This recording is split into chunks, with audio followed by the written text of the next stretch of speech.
bangunan ini. Ini sudah di. Kalau bangunan ini baru. Yang baru. Iya. Belum. Ini bukan peninggalan. Ini yang peninggalan cuma baru. Ya. Itu yang masuk apa? Masuk Purbakala.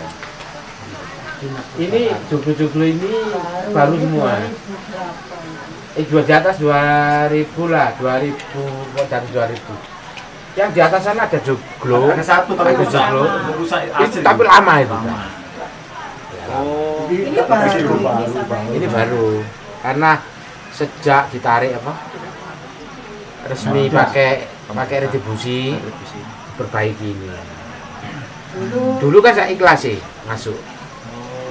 Yang anu kan yang jaga kan tak ikhlas. Sekarang ini kan cewek-cewek pegawai pakai seragam. Karena sudah ada retribusinya. Itu enggak ada, hanya malam aja. Malam nggak ada yang jaga. Cuma yang ngasih yang orang-orang parkir. Ini baru-baru Mas ini. Yang di atas 2005. berarti dipugar tahun. Oh, kalau pugarnya lama. Lama. Iya, pugarnya lama. Waktu dipugar. Ini dulu Pak Harto itu dulu waktu apa namanya menentukan Iya, Pak. menentukan penyerangan ke Irian Barat. Irian Barat. Ya, Irian Jaya. Ya. Operasi Mandala. Iya, itu penentuannya dari sini sebetulnya. Jadi ketika pertama itu kan, Wah, tumbang. ketika diputar ini, gas ya, kan ada jalur lentung ini. Kan sebetulnya Pak Harto itu kan Jenderal Mardhani, yang saya katakan, Jenderal Mardhani. Seperti itu. Terus sama dengan Pak Ahmad ya. Pak Ahmad ini spiritualis. Makamnya sekarang ini di sampai Jalan Cempaka tahu ya? Jalan Cempaka petilasannya Yudo Kardono. Itu ada makamnya Ahmad Musyafa. Ahmad Musyafa itu spiritualisnya Pak Harto yang di Jawa Timur. Tapi kalau sampai ke jalan Surabaya ke mana pertigasan Yudo Kardono. Sampai dia itu, Pak. Iya, Jalan Cempaka. Itu di situ begitu masuk sebelah kiri ada makamnya Ahmad Musyafa. Itu spiritualisnya. Tapi kalau sebrinya itu asisten pribadinya itu kan Jenderal Angkatan Darat. Berarti Pak Harto sering kesini minta pertimbangan. Minta petunjuk, bahasa spiritualnya kan petunjuk. Itu ketika dilakukan spiritual, itu filmnya ada. Ditebang gini, terus blengsek. Enggak kena. Jadi, ini enggak kena. Terus langsung dikontak, pasukan suruh mundur. Ternyata enggak mau mundur. Karena wis apa ya, nek wong Jawa ngarane wis kadung nunggu lama di kan. Akhirnya masuk habis.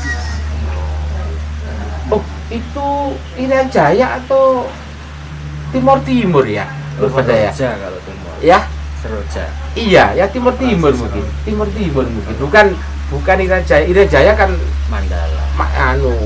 Ya bukan. Trikora. Itu Pak Harto masih belum jadi presiden. Ini Pak Harto sudah jadi presiden.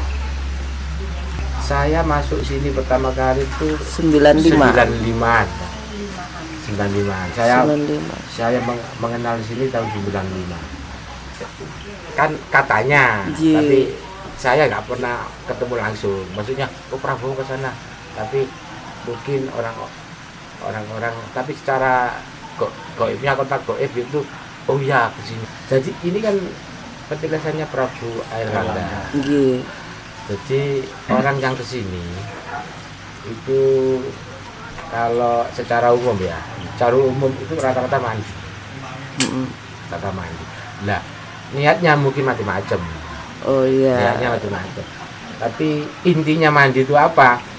Kalau menurut saya loh ya, membersihkan rogo sukmo, lahir dan batin secara nyata maupun secara gaib. Supaya apa?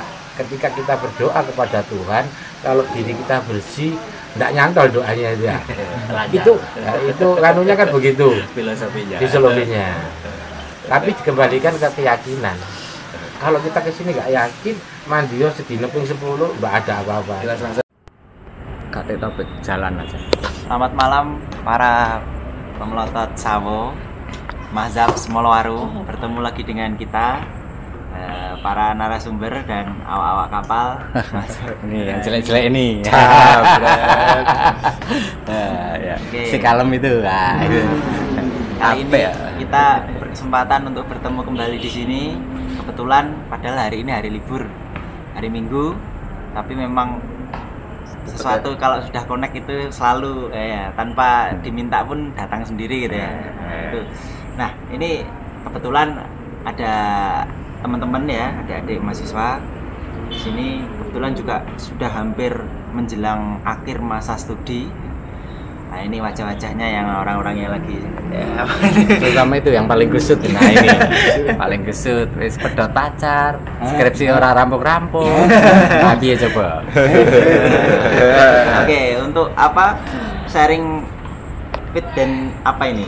Nah, kita ingin menggali lebih dalam lagi. Pak, sing pedot pacar mau kira-kira jak nang Jolotundo piye iki? Wah, cocok nih.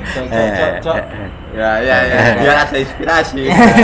Gimana, Sep? Ya, alhamdulillah mungkin ada jalan nanti ke sana. Ada jalan. Iya. Ini kok sepertinya agak gaib. Coba. Gimana? Ya, jalan menuju kebenaran bahwa saya jomblo itu sejahtera. kan cuma memperjelaskan hidup itu enggak sekali, 2 kali, yang satunya hidup di rumah.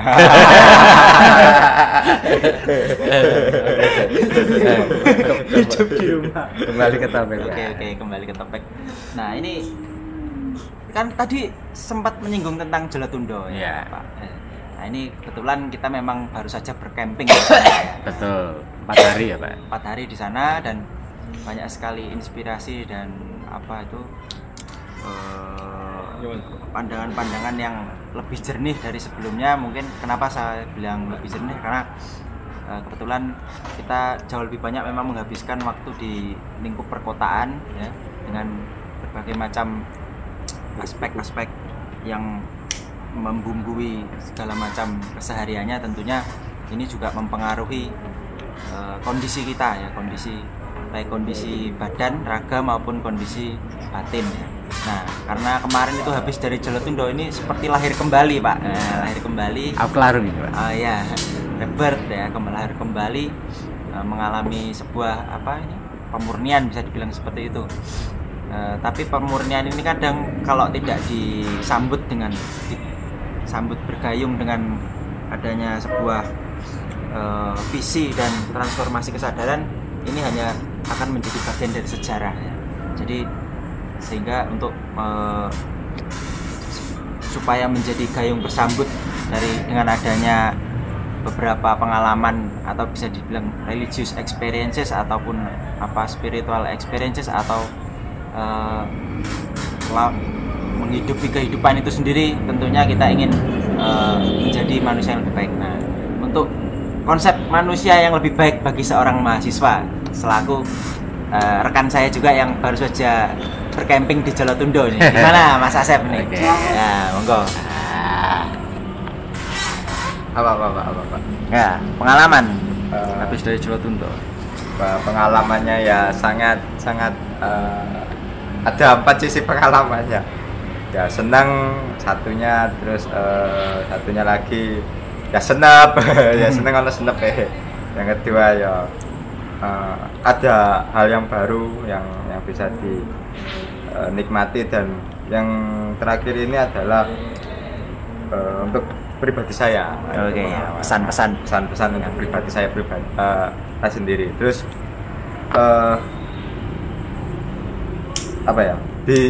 kemarin memang kita tidak mengkonsepkan sebuah agenda yang yang diperuntukkan untuk kegiatan camping Jolotundo. Nah, ini karena apa ya, spontanitas dari Pak Didin terus Pak Lukman sendiri, untuk mengajak mencari inspirasi yang tidak di kampus-kampus saja. Jadi ada inspirasi di luar kampus dan hal-hal yang bisa ditemukan dan itu baru. Pengalaman yang menurut saya yang tadi, yang poin pertama yang senang, karena ya tadi senangnya itu selama perjalanan ya bisa melihat cewek cantik di jalan. Terus yang kedua bisa bebas, kayak terlepas dari belenggu kampus itu bebas. Nah, dengan kebebasan itu saya merasa hati saya tentrem, terus apa ya, nggak pening, jadi enak gitu. Nah itu kesenangan yang saya nikmati. Terus yang senepnya ya mungkin di sana kurang logistik dalam artian duit ngepres ya, duit ngepres, terus butuh asupan yang banyak karena kalau nggak diasupin ya lemes, karena udara dingin ini harus dipacu dengan makanan yang banyak. Nah, sebenarnya di situ.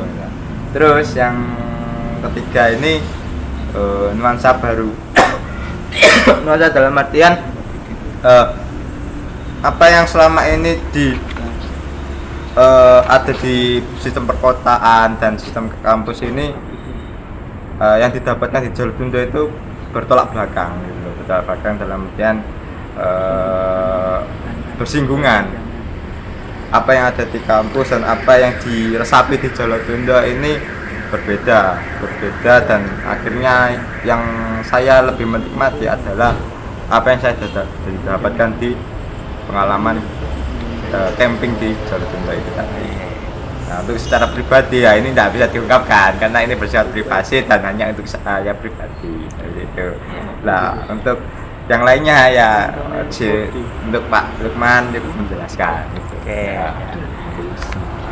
Ya memang kita bertiga sudah mengalami banyak sekali selama 3 hari ya, pengalaman yang sangat subjektif juga, tapi juga ketika dikomunikasikan ini menjadi pengalaman yang intersubjektif. Artinya ternyata kita ini karena berada pada satu tempat di mana di situ ada tata krama, ada adab, ada norma-norma kesopanan yang harus dipegang dan diberlakukan sehingga frekuensi akan lebih mudah tersambung. Nah, terkait dengan itu tadi Mas Asep seolah-olah kayak menjadi seorang mahasiswa juga ya. Mahasiswa dalam artian di sini adalah menempuh kuliah di Universitas Kehidupan, universitas yang sesungguhnya jurusan jalan lurus. Ini kalau di Jolotundo kan kayak gitu. Nah, ini kita kan juga menemui banyak sekali wisatawan yang juga bercamping dan tentunya memiliki latar belakang yang bermacam-macam. Ada ilmuwan, ada pejalan spiritual, para salik, ada juga orang yang mendapatkan panggilan seperti itu. Panggilan dalam hal ini adalah panggilan yang mungkin kerinduan untuk mendatangi tempat-tempat yang memang dianggap bisa melepaskan semua kepenatan selama hidup di perkotaan. Akan tetapi itu semua memang harus ditanggapi sebagai bagian yang membangun secara keseluruhan dalam hidup setiap masing-masing orang. Artinya baik hidup di kota maupun hidup di desa pun itu sebenarnya wang sinawang. Kalau kita hidup di desa, hidup di suatu tempat yang sangat susah sekali mendapatkan fasilitas dan akses seperti halnya yang dinikmati di perkotaan, tentunya kita juga ingin ya menjalani hidup seperti orang-orang perkotaan gitu ya. Bisa menggunakan internet, bisa menggunakan HP, menggunakan bisa pergi ke mall ya, seperti itu. Tapi orang-orang kota juga kadang-kadang merindukan hal-hal yang nuansa-nuansa yang sangat kental di desa, seperti nuansa gotong royongnya, nuansa ramah tamahnya, dan saling menyambung rasanya itu sangat kuat.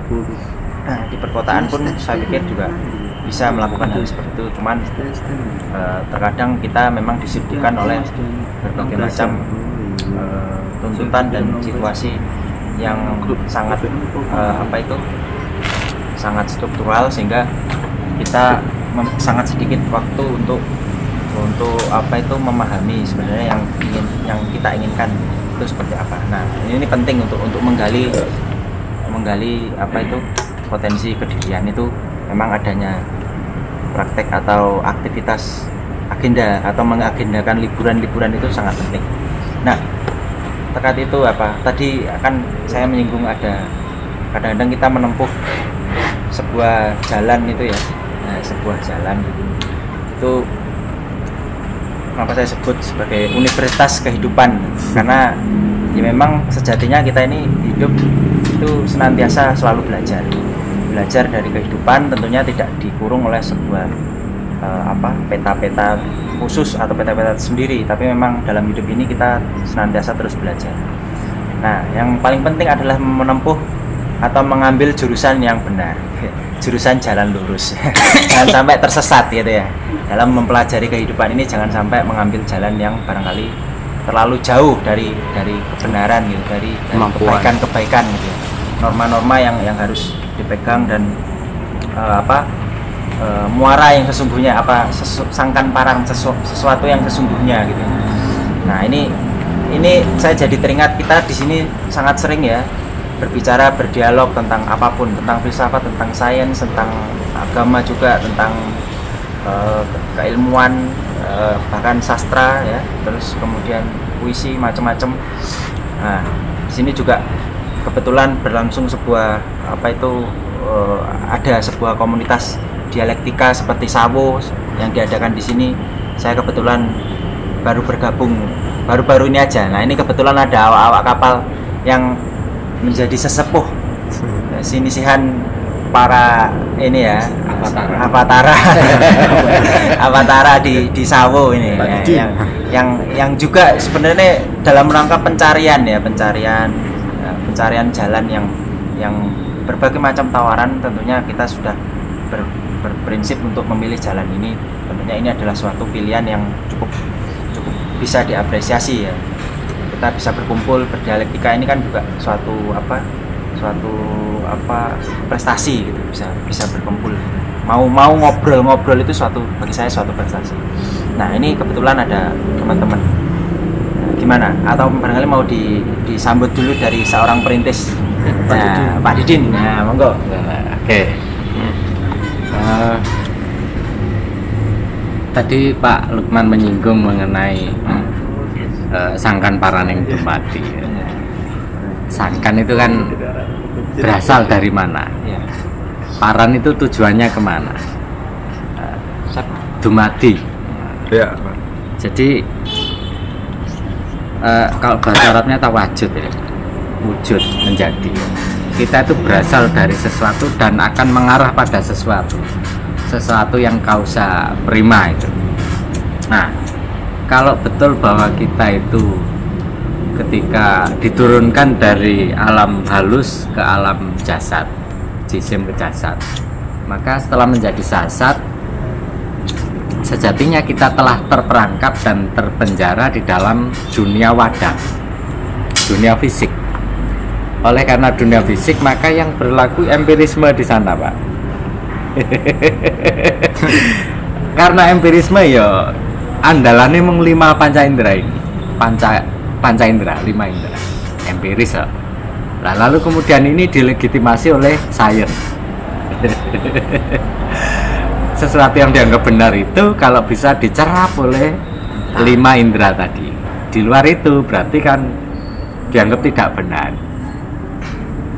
Persoalannya adalah kebenaran ini kalau tolak ukurnya hanya 5 indera itu,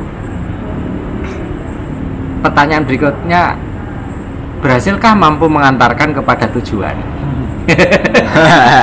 Kan paraning dumadi toh. Iya, betul. tak delok-delok sesuai kok saya kabur, saya ora cetha, saya kesesat. Kesasar-sasar, Pak, tersesat. Dan hidup sama sekali tidak enak, hidup sama sekali menjadi menderita. Akibat menempuh atau suluk di tarikot yang salah, tarikot sayen itu. Iki kok ngelekno sayen meneh to, Pak? Tarikot sayen iki tambah suwe tambah loro kabeh urip iki.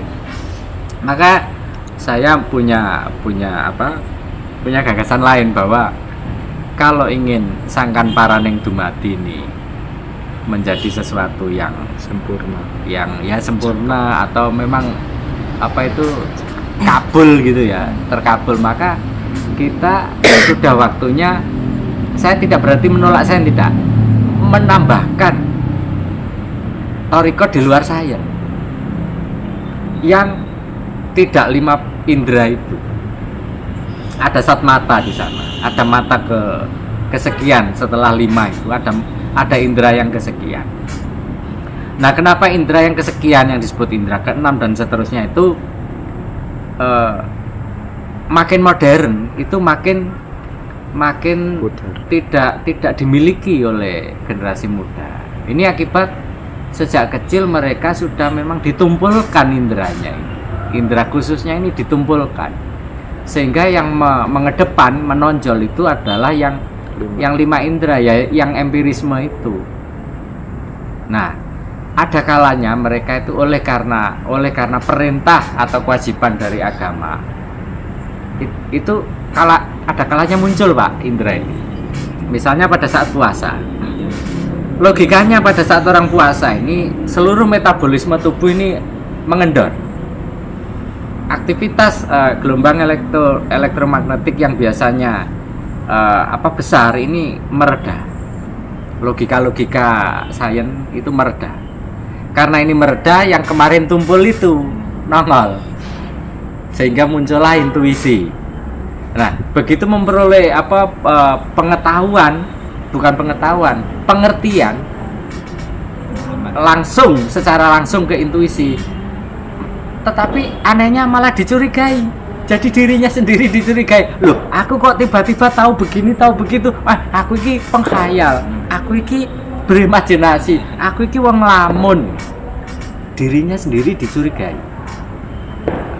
Padahal itu menurut saya anugerah. Anugerah karunia yang muncul karena perintah suatu ajaran. Berpuasa, nanti sebentar lagi kan Ramadan ya. Semua semua akan mereda nanti. Lalu itu kalau yang lewat jalur atau perintah agama. Ada yang secara alamiah, pada saat kita ambang batas antara sadar dan mau tidur itu gelombang apa namanya istilah? Alfa. Aku ora cetha alfa, beta, delta, omega dan seterusnya ora cetha. Pokoknya ngono lah ya. Itu kan bahasa sains. Itu bahasa sains. Mereka itu aneh ngono istilahnya. Wis pokoknya pada saat kesadaran ini berada di ambang itu seringkali muncul visi-visi. Tetapi sekali lagi visi ini pun tidak diakui dan selalu dicurigai. Kenapa? Karena tidak empiris. Empiris itu kan harus konkret, cetha, kena dijemok, kena dirasake. Nah, karena ini sesuatu yang datangnya tidak dari 5 indera, maka dianggap sebagai bukan kebenaran. Nah, cerita soal kita pernah ke situs-situs tertentu atau orang mengistilahkan sebagai petilasan, itu tiba-tiba kita masuk pada sebuah dimensi di mana empirisme ini tidak menonjol. Kan niat kita kan camping sambil grounded ngambil data tuh. Nah, pada saat kita niat camping, seluruhnya fresh, situasi mendukung, maka teori-teori gombal-gombal dari dunia pendidikan ini sudah kita taruh, kita letakkan. Kalau perlu kita gembok biar tidak keluar. Pada saat semacam itu tiba-tiba muncul visi-visi yang menurut kita itu luar biasa. Saya mengalami bahkan visinya ini seperti film. Kategori filmnya itu HD, Pak. high definition. Coba tau gambarnya. Padahal saya tidak tidur, melek. Terus ini mau disebut apa coba? Ngelamun pun tidak seperti itu. Nah, kalaupun lamunan harus ada bahan-bahannya untuk melamun. Artinya ingatan saya pernah mengalami itu, lalu saya proyeksikan lagi menjadi lamunan. Iki ndak, bahannya ndak ada. Dari sejarah hidup saya ndak pernah ada bahan ini, tapi muncul. Nah, ora iso empiris ini.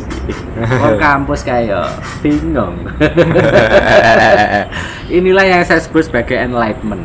Jadi pencerahan kembali. Saya mengalami pencerahan, tapi yang dicerahkan bukan logika saya, tetapi sesuatu yang di luar logika saya, yang oleh orang saya ditolak. Tapi saya tidak peduli, nggak apa-apa. Toh kita empan papan. Pada saat kita di kampus, kita gunakan itu nalar logika sains. Pada saat di luar kampus, menghadapi sesuatu yang logika tidak mampu jawab, ya apa boleh buat, kita harus pakai yang lini yang di luar logika itu. Nah, kaitannya dengan kebahagiaan. Sangkan paran dumadi ini kan sebenarnya kan cita-cita pada sebuah kebahagiaan yang hakiki. Kebahagiaan yang hakiki adalah nyampe ke alamat. Alamatnya siapa? Alamatnya sang dumadi tadi, sang yang murbeng dumadi itu. Kita bersemayam bersatu dengan sang pencipta di wilayah dimensi keilahian sana, yaitu yang saya sebut sebagai swarga loka, yaitu bahagia. Nah, dalam rangka suluk atau perjalanan penempuan ke arah alamat kebahagiaan itu, sepanjang jalan atau sepanjang thorikoh ini kita kan seringkali ketemu marka, ketemu rambu-rambu, bahkan persimpangan jalan, ada simpang 2, simpang 3, simpang 4 dan seterusnya. Dan seringkali kita mendapatkan halangan dan cobaan. Kalau cobaannya berupa cobaan kasar, tidak ada persoalan. Kita masih tabah.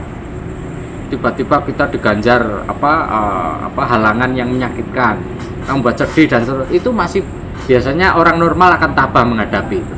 Pemenang Jawa. Wong Jawa itu kuat sedih, Pak. Apa mana ditolak, Pak? Nah. Apa mana diputus, no? Putus cinta. Iya.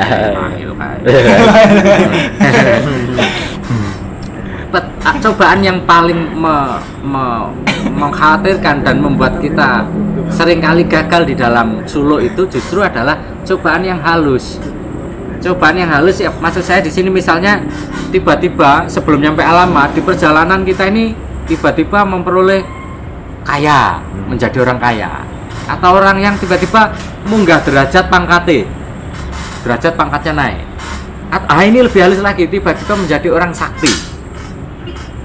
Kekayaan, derajat pangkat, kesaktian ini sebenarnya adalah ujian-ujian yang halus. Barang siapa yang terjebak di ujian halus ini, maka dia akan lupa pada alamat tujuan dan dia akan keasikan di wilayah itu. Maka wajar dong misalnya pencipta, lah kok kamu kesenangan di situ, ya sudah kamu di situ aja, ndak perlu nyampe ke alamatku.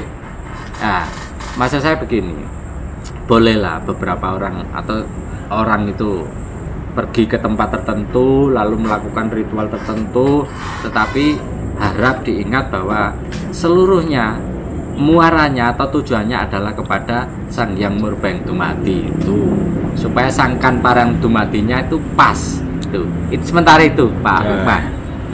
Nah, terkait itu ke bagus. Kira-kira konsep Hidup tujuan apa? itu loh. Hidup Ini yang baik. Tujuan, maksud Pak ini itu kan konsep sangkan paran itu kan pasti setiap orang punya visi, punya tujuan. Nah, dengan hal yang sederhana saja, misalnya sebagai mahasiswa atau sebagai aktivis dan organisatoris gitu, pasti memiliki sebuah prinsip atau bangunan epistemologi, pandangan tertentu dalam memaknai ini semua. Nah, monggo Mas Bagus. Jadi memang kalau secara bahasa filsafat mungkin mirip dengan konsep materialis transenden. Jadi di mana kita juga harus mencari di sana, di mana ada suatu tempat-tempat tertentu itu dianggap memiliki kesakralan atau dianggap orang-orang tertentu memiliki kekuatan.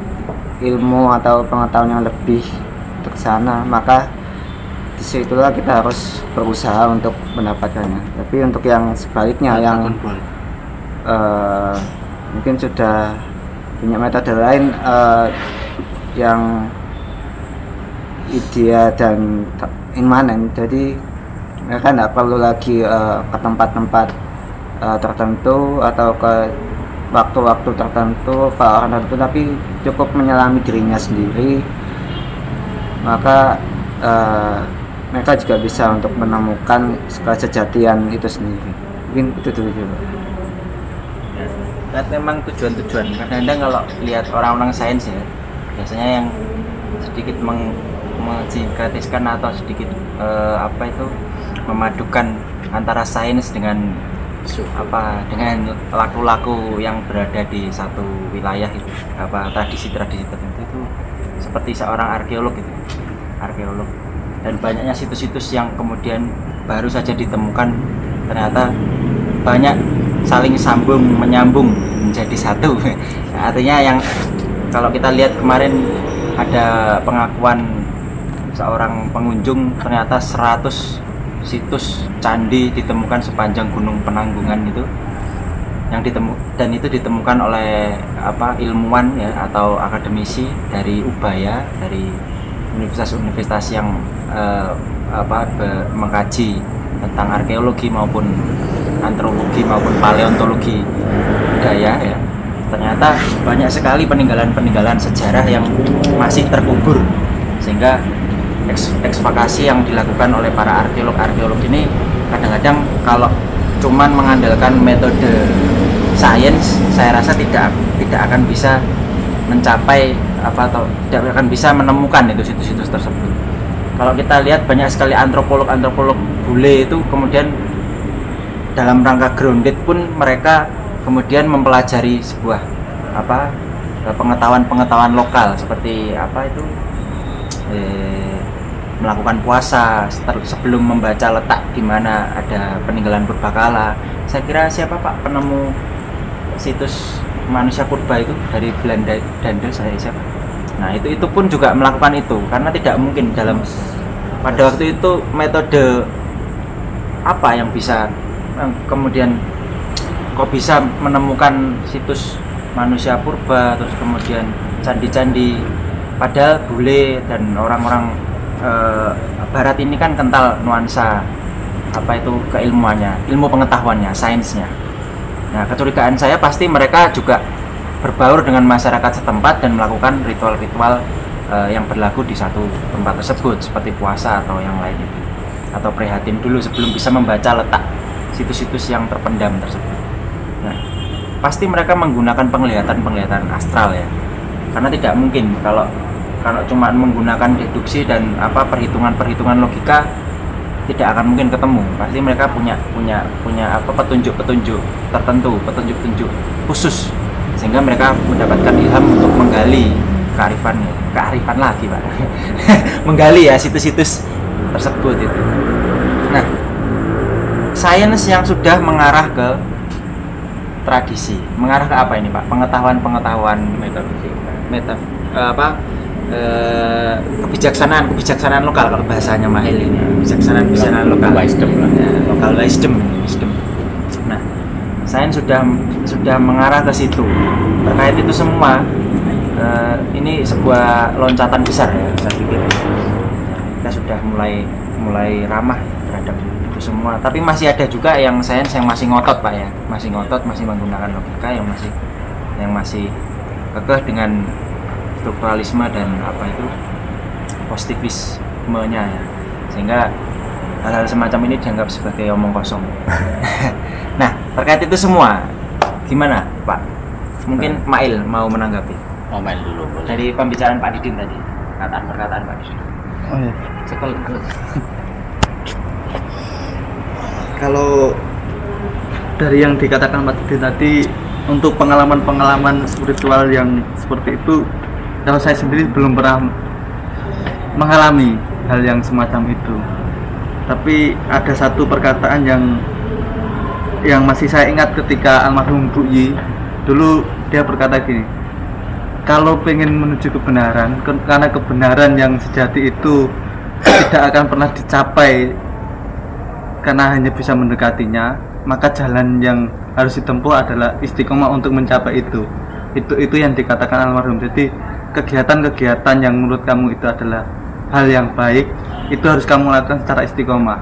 Semacam kalau di dalam agama, karena Bu Yi juga orang Islam, dia berkata semacam sholat gitu, meskipun kamu belum pernah menjumpai rupanya malaikat atau rupanya sang pencipta sendiri, tapi istiqomahlah untuk menjalankan itu yang pernah dikatakan beliau. Jadi kalau hal-hal karomah yang semacam itu sampai hari ini belum pernah merasakan, tapi pesan itu yang kemudian masih terus teringat ketika kadangkala memang juga terlupakan, tapi kalau bicara tentang hal spiritual itu, maka kalimat itu yang kemudian terus teringat ketika almarhum mau meninggal, dia berkata seperti itu.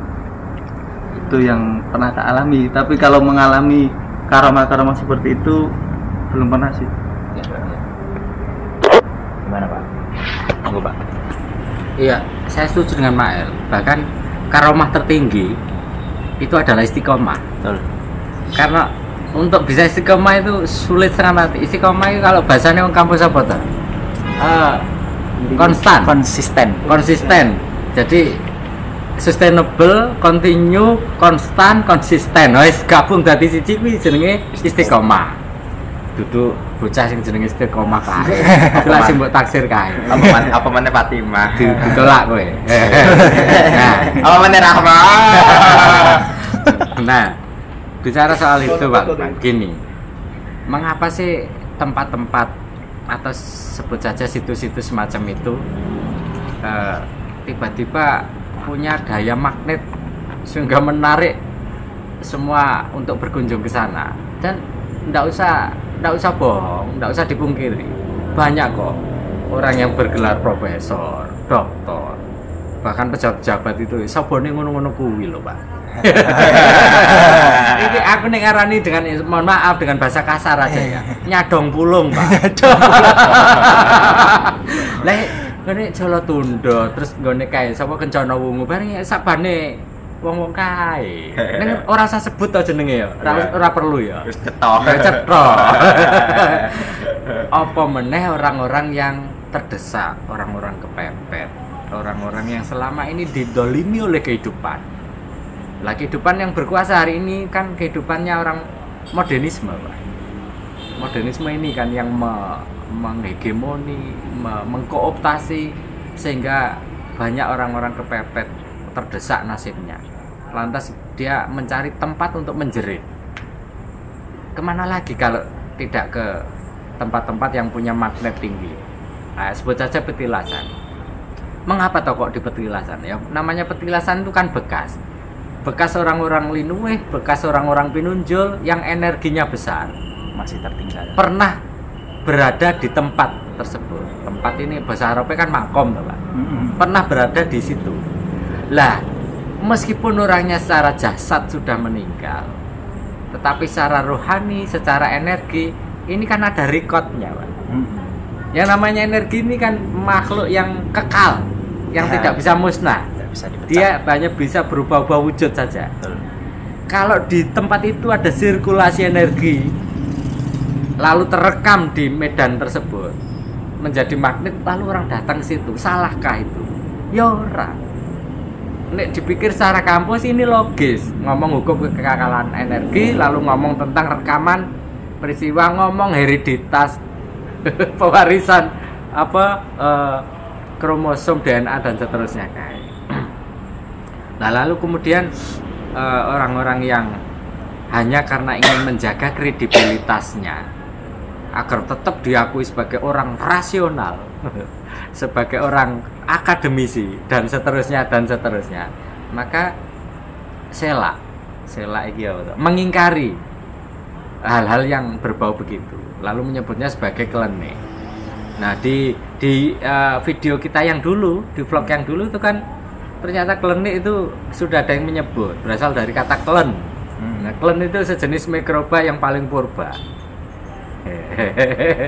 Rasional. Nah, energi-energi atau punjer-punjer energi semacam ini kalau dimusnahkan, karena ada Pak gerakan beberapa kelompok mainstream internasional yang berusaha mengikis apa itu punjer-punjer energi semacam ini. Saya tidak mau menyebut sektenya Pak. Setiap situs mau diratakan dengan tanah. Gak perlu ada yang begini nih dengan sebutan sirik lah apalah. Ya apa ya? Mumpung belum kejadian semacam itu, maka sekte-sekte semacam itu Anda ini loh sudah dipersilahkan tinggal di Nusantara, diterima dengan baik. Maksud saya ojo kakan pola lah. Itu adalah warisan leluhur kami. Kalau itu kemudian mau Anda musnahkan, ya ditunggu saja leluhur kami yang namanya Sabdo Palon kayak teko terus arep penjerit nang ndi kowe. Ngono Pak. Wis balekne nang Caca. Menarik ini Asep ini. Katanya dulu Asep ini pernah ikut apa anak pondok pesantren ya? Iya, anak pondok pesantren. Dulu kan ngaji, Pak. Dulu piye? Ya, harus istiqomah ngaji. Ya enggak harus istiqomah. Istiqomah itu hanya kebutuhan. Ya seperti Gusti Allah buat cari laku iki pondokan. Siapa, Pak? Nah, konon kan pondok pesantren ini kan seperti penjara suci ya. Nah, kita ini di penjara ya, dihadapkan pada keseharian repetisi terus menerus, tapi sebenarnya ini diharapkan suatu saat nanti akan berguna bagi kehidupan ya, menjadi bekal ilmu, bagi bekal pandangan hidup, sehingga dianggap sebagai salah satu pengetahuan yang baik, makanya disebut sebagai penjara suci. Walaupun terkesan mengalienasikan diri terhadap kehidupan modern, tapi kadang-kadang ini dianggap sebagai pengetahuan yang ampuh untuk menjadi bekal hidup. Nah, ini dulu waktu mondok pesantren ini SMP atau aliyah? SMA ya aliyah? Enggak, mondok SD. Bisa diceritakan kehidupan pondok pesantren seperti apa? Ya, oke. Jadi apakah memang benar pondok pesantren itu kadang-kadang banyak sekali sikap bisa dikatakan sebagai komunitas orang-orang yang memang seharusnya mencetak pribadi yang arif ya. Nah, memang diharapkan seperti itu ya. Nah, oke, monggo. Oke, jadi menyambung dari Pak Didin juga aku yang tadi. Jadi sebuah kebenaran, sebuah jalan dan sebuah yang itu tapi bermanfaat bagi pribadi ataupun semuanya itu tidak harus dikaji lewat 5 indera. Jadi yang ditangkap oleh mata, telinga, terus hidung, kulit. Nah, ini juga apa yang saya didapatkan di pondok. Jadi dalam artian di pondok pun ya ada kalanya kita diajarkan untuk lebih peka terhadap 5 indera ini tadi. Mata untuk melihat situasi, keadaan dan permasalahan, terus kulit untuk merasakan apa itu sentuhan dan lain sebagainya. Dalam artian itu adalah pedoman dasar. Kalau di pondok yang saya masuki, yang saya awali pertama kali itu adalah pondok yang menggunakan ini adalah dasar dari keilmuan ini tadi. Tapi untuk ilmu-ilmu yang lain yang itu sebenarnya juga mendukung dari ilmu dasar ini tadi juga diperlukan dalam mencapai sebuah kemaksyuran atau kesempurnaan dalam menjalani kehidupan itu tadi. Dalam artian di pondok pun diajarkan ngaji, terus diajarkan tawadu, ya istiqomah. Tapi ya itu tadi saya sudah menjelaskan aku ini bukan orang istiqomah ya, tapi istimewa. Nah, jadi istimewa dan artian apa yang saya lakukan dan apa yang dilakukan yang teman-teman lain itu juga berbeda. Mungkin teman-teman ini bisa menerima ilmu dasar ini sebagai ilmu yang utama tanpa tanpa butuh ilmu-ilmu yang lain, ilmu-ilmu yang sebenarnya itu tidak bisa tercakup oleh 5 indera tadi. Nah, makanya kenapa saya tidak istiqomah, karena saya berpikiran ilmu dasar ini juga tidak cukup untuk menuju kehidupan saya ini untuk mencapai sebuah kesempurnaan. Maka dari itulah saya memantapkan untuk mencari sebuah kajian ilmu yang sebenarnya ini adalah hal yang tidak bisa dilogiskan, tidak bisa dipelajari secara ilmiah dan tidak bisa diempiriskan. Nah, lewat teman dan lewat Gus anak Yai ya, saya secara pribadi bersama beliau itu mencari sebuah kebenaran yang itu tidak bisa dicakup oleh 5 indera tadi, yaitu ilmu kebatinan. Nah, memang kita mempelajari ilmu kebatinan ini, kalau kita mendapatkan sesuatu ini tidak bisa diujikan lewat 5 indera tadi atau empiris tadi. Tapi itu tidak masalah bagi saya. Yang lebih saya utamakan adalah ilmu tambahannya tadi. Nah, dari ilmu tambahan ini tadi saya mendapatkan sebuah sebuah kemudahan dalam menjalankan hidup. Nah, dalam hidup ini contoh, saya dulunya itu adalah orang yang nakal, orang yang sok jagoan, terus orang yang tidak taat dengan aturan, siang mokong lah, Jawa ini mokong. Makanya saya nggak pernah ngaji, terus kalaupun disuruh ngaji saya bangkang. Kalaupun bangkang dihukum ya nggak masalah, tambah senang bagi saya. Tapi itu bukan masalah bagi saya. Yang masalah yang menjadi faktor penting bagi saya itu adalah di pondok telah memberikan suatu manfaat untuk mencapai ilmu yang keseluruhan, ilmu dasar ya dapat, ilmu tambahnya dapat ya lewat kebatinan. Pernah suatu saat saya bingung atau kepepet, ya istilah Pak Didi mau kepepet dan kepepet inilah saya dapat kawaruh dari teman saya untuk kenapa sih harus menggunakan pikiran, ojo kagian mikir, tak garem cepet tuwek, daripada mikir. Apa sih kamu tidak pernah menggunakan hati kamu untuk melakukan sesuatu yang itu sejatinya membantu kamu. Itu pesan dari teman saya.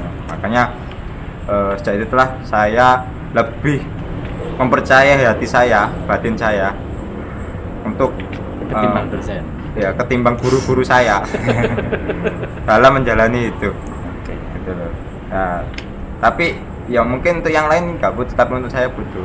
Kebatinan ini yaitu tadi, kalau orang Jawa itu bisa diartikan klenik, terus ilmu dunia lain, terus ilmu yang istilahnya itu ilmu apa jenenge Pak itu tahak di sini ilmu gaib.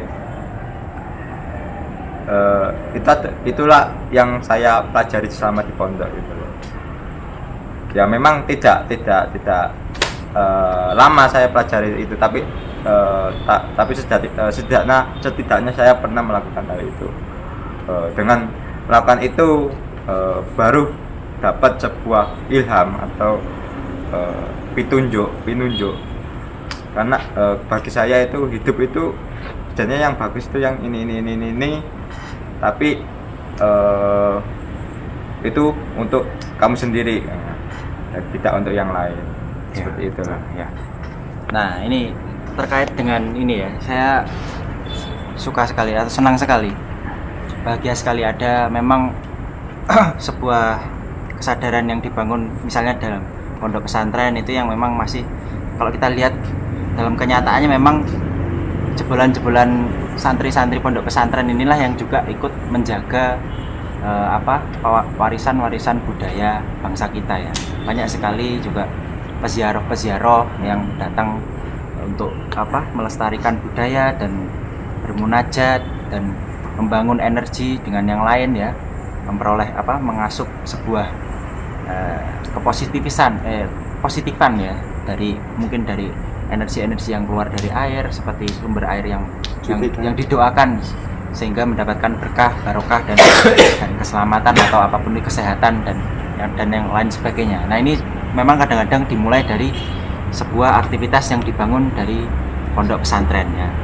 Nah, cilakanya itu banyak sekali sekarang itu gerakan-gerakan yang memang tadi disebutkan sebagai gerakan yang mengaku sebagai pemilik kebenaran ya, dan terus kemudian mengaku sebagai komunitas yang mengetahui apa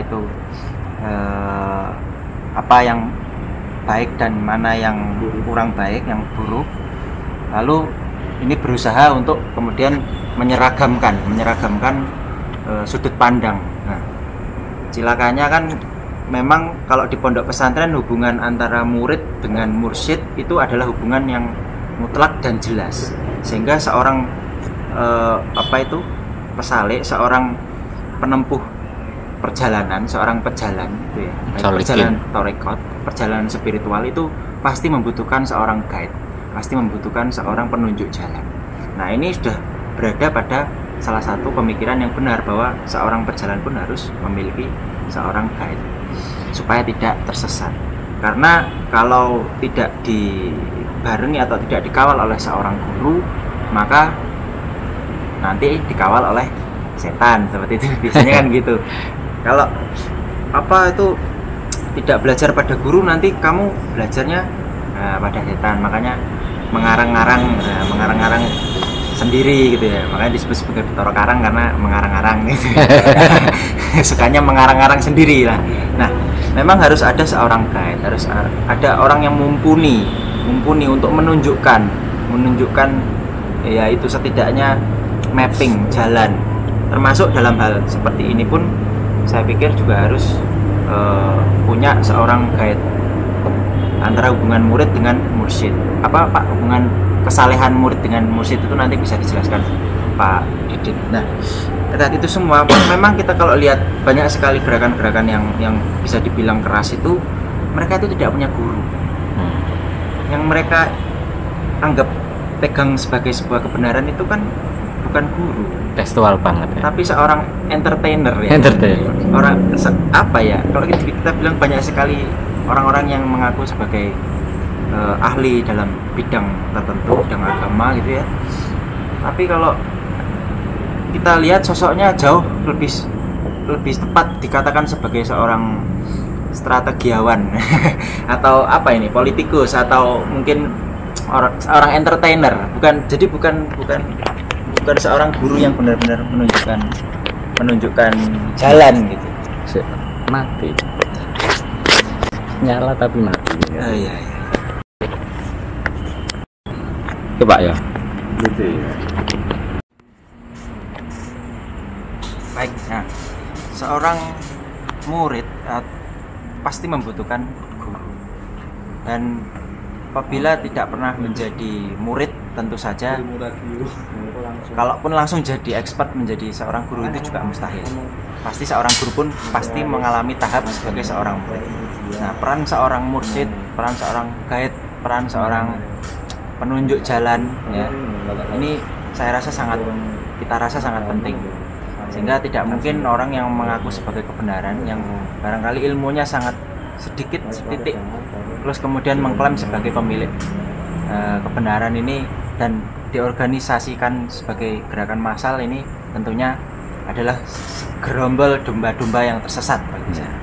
Nah, menanggapi hal ini, sepertinya kecenderungan yang cukup nyata dalam kehidupan kita, dalam kehidupan berbangsa juga, ini menjadi salah satu sorotan yang cukup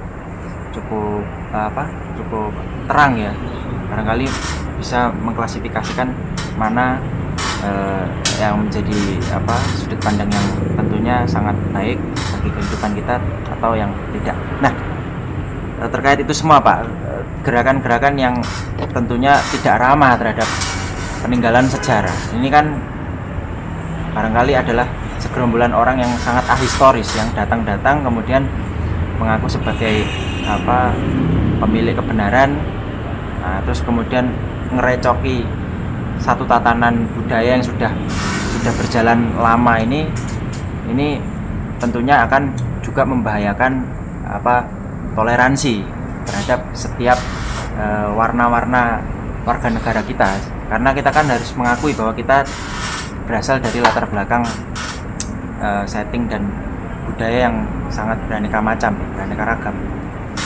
Tentunya ini harus ditanggapi dengan bijaksana. Nah, terkait itu semua monggo Pak Didi. Iya, menyikapi beberapa golongan yang sudah transnasional nih Pak. Jadi sekte-sekte tertentu yang memonopoli kebenaran. Monopoli kebenaran yang dibasiskan pada teks yang kurang lebihnya teks yang dibunuh karena teksnya mati, tidak bisa ditafsir, tidak bisa dijabarkan dan seterusnya. Nah, hanya berbasiskan pada teks tanpa ada metode, tanpa ada petunjuk dari guru atau mursyid, sehingga monopoli kebenaran itu dihantam kromo. Nah, sekte semacam ini kalau kemudian muncul ada di Indonesia atau di Nusantara, maka ini adalah sebuah ancaman. Sebab yang namanya situs-situs yang kita sebut tadi itu sejatinya adalah national heritage, itu warisan nasional yang harus dijaga, bukan hanya oleh kita, bahkan negara pun punya kewajiban untuk menjaga itu. Seluruh tumpah darah, ya itu kan tugas negara ini, harus melindungi. Nah, cara melindunginya adalah dengan berbagai macam cara. Ada yang dengan cara pencegahan, ada dengan cara penanggulangan. Kalau sudah kejadian, itu namanya penanggulangan. Kita pernah kecolongan waktu itu Candi Borobudur dibom. Nah, itu karena sudah dibom, nah itu penanggulangan. Tapi tak ada salahnya pencegahan. Sebelum mereka sekte-sekte yang memonopoli kebenaran ini menghancurkan situs-situs warisan nasional ini, maka ya sedini mungkin harus dicegah. Apa yang bisa dicegah? Kalau orangnya tidak bisa, ya ajarannya. Kalau ajarannya tidak bisa, maka ya titik kumpulnya dipecah. Ajaran ini kan ke individu kalau ngumpul ini bahaya, maka dipecah saja kumpulan-kumpulannya ini supaya menjadi individu-individu, sehingga organisasinya ya harus dibubarkan, tapi lewat mekanisme yang benar, misalnya lewat pengadilan, ya, bahwa pembubaran organisasi ini atas dasar memang melewati pemeriksaan persidangan, sehingga itu merupakan keputusan dari hukum, bukan pembubaran yang sekonyong-konyong gitu karena kekuatan politik, bukan, tapi lewat pengadilan. Itu saya kira cara untuk mencegah ya, agar sekte-sekte pemonopoli kebenaran semacam ini tidak sampai menghancurkan warisan nasional itu. Nah, terkait dengan itu semua, saya sebenarnya ini menurut saya ini momen yang tepat di tengah himpitan kehidupan yang tidak mengenakkan ini akibat dari modernisme tadi. Maka banyak sekali masyarakat ini yang sudah capek. Ketika capek menghadapi modernisme yang tidak kunjung mampu menjawab persoalan hidup, tidak kunjung mampu mensejahterakan, maka biasanya mereka rindu pada sesuatu yang sifatnya yang di luar modernisme itu. Akhirnya mereka ada yang kembali ke masa lampau, kembali ke kesilaman. Tidak berarti mundur secara peradaban, tidak, tapi apa yang pernah ada menjadi nilai, menjadi lakunya hidup di masa silam, itu dipungut lagi untuk menjadi hal yang bisa memperkaya batiniah. Nah, ini momentumnya adalah sekarang. Maka tidak aneh jika sekarang ini mulai ada bentuk baru. Jadi orang lain menyebutnya sebagai gerakan mistis tapi bentuknya baru. Tiba-tiba akademisi gandrung dengan keris. Profesor suka ake. Dokter kolektor dari ya benda-benda begitulah. Ya. Barang semacam itu. Nah, ini menarik bagi kita. Kenapa? Karena ini membedakan dengan pelaku-pelaku spiritualitas zaman dulu. Kalau pelaku spiritualitas zaman dulu itu oleh karena keterbatasan referensi dan bahasa tidak mampu mentransformasi kepada kolektif, tidak mampu membahasakan secara umum. Akhirnya orang ini menjadi korban, disebut orang gila, orang nyeleneh, orang gendeng. Ya paling jelek eksentrik lah, macam Gus Dur gitu. Nah, bagi gerakan yang hari ini bermunculan di sana sini dan marak, ini menemukan bentuknya yang baru ya. Seorang akademisi yang sudah full referensi sains, pola hidup modernisme, lalu kemudian melengkapi dirinya dengan sesuatu yang di luar sains, di luar modernisme, kemudian memperoleh pewahyuan atau sinisian avatara tadi. Maka sebagai seorang avatara, dia sekaligus akademisi, dia mampu menerjemahkan menjadi bahasa umum, sehingga mampu mentranslate kaweruh atau pengetahuan yang sifatnya tidak empiris tadi kepada masyarakat umum. Nah, akhirnya apa? Sesuatu yang kemarin dianggap klinik, dianggap tertinggal, kuno dan seterusnya, hari ini menjadi sesuatu yang seksi. Bayangkan seorang profesor, seorang dokter, tapi sekaligus sebagai seorang yang disebut orang linue. Ini luar biasa, seksi banget.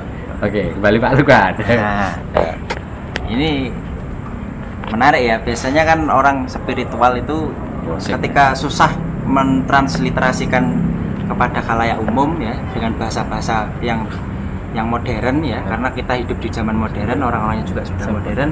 Ini kadang-kadang terhijab ya, susah untuk menemukan titik temu dialog, sehingga kadang-kadang orang-orang spiritual tersebut dianggap sebagai orang gila. Nah, lalu khalayak umum pun juga akhirnya mengambil sikap, karena ini orang gila ya kita harus kita jauhi bersama-sama gitu. Ya, akhirnya orang-orang spiritualis ini ditinggalkan. Makanya disebut spiritualitas itu kadang-kadang sebagai seorang pejalan sunyi ya, perjalanannya ya memang sendiri, selalu ditinggalkan gitu. Nah, tapi karena ada bentuk-bentuk baru seperti ini, di mana orang yang sekaligus ternyata dia menempuh jalan spiritual, tetapi perannya dalam kehidupan sosial dia juga dianggap sebagai sosok yang mumpuni ya, mampu menerjemahkan ke dalam bahasa-bahasa modern, bahasa-bahasa yang dipahami oleh khalayak umum, sehingga keahlian tersendiri ya, dua keahlian tersebut kemudian diorganisasikan menjadi sebuah metodologi baru, sehingga justru tidak dijauhi, malah pada akhirnya nanti akan menjadi satu yang seksi, sehingga menarik bagi khalayak umum, sehingga orang-orang atau sosok-sosok figur-figur seperti ini barangkali bisa dianggap sebagai aset-aset yang berharga. Untuk itu marilah kita teman-teman ya, kita membuka pikiran ya, sehingga kita mendapatkan sebuah jalan yang baik, yang berdasarkan petunjuk yang juga diberikan oleh seorang guru-guru yang bijaksana gitu, sehingga kita tidak terlalu lama tersesat di jalan yang terlalu berkelok-kelok itu tadi. Oke, cukup sekian diskusi kali ini. Saya tutup bila taufiq wal hidayah ya. Allahu a'lam bishawab. Assalamualaikum warahmatullahi wabarakatuh. Waalaikumsalam warahmatullahi wabarakatuh. Allahumma sholli ala Muhammad. Allahumma sholli alaihi.